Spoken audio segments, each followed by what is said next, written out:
সেদিন আমার এক পছন্দের কন্টেন্ট ক্রিয়েটরকে দেখেছিলাম ডাব চিংড়ি রান্না করতে। এভাবে ডাব চিংড়ি রান্না করতে দেখে আমার বিষয়টা বেশ ইন্টারেস্টিং লাগলো, তো ভাবলাম এবার একটু ট্রাই করা যাক।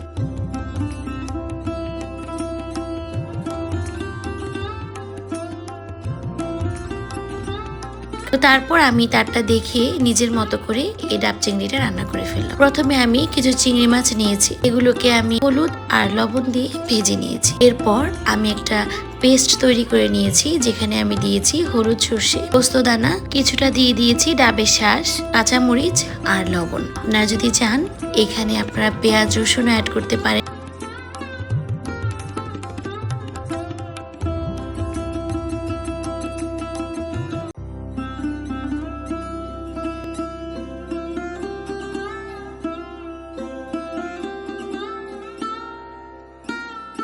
এরপর ডাবের জল দিয়ে এগুলোকে বেটে নিয়ে সেই যে চিংড়ি মাছ ভাজি করছিলাম তার মধ্যে দিয়ে দিয়েছি। এবার আমি এখানে দিয়ে দিয়েছি ডাবের জল। ডাবের জল দিয়ে রান্নাটা করেছি।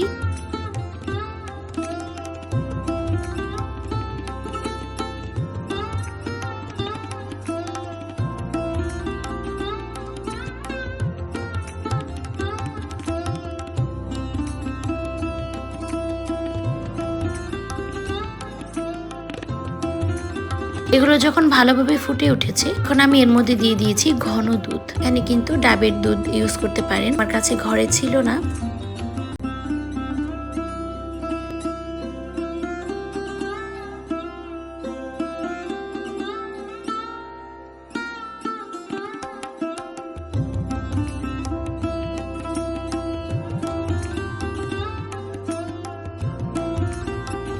আমি এর মধ্যে একটু সামান্য মরিচের গুঁড়ো আর চিনি দিয়েছি। এবার মাছটা ভালো করে রান্না হওয়ার পর এগুলো সবকিছুকে ডাবের ভেতরে ট্রান্সফার করে দিচ্ছি।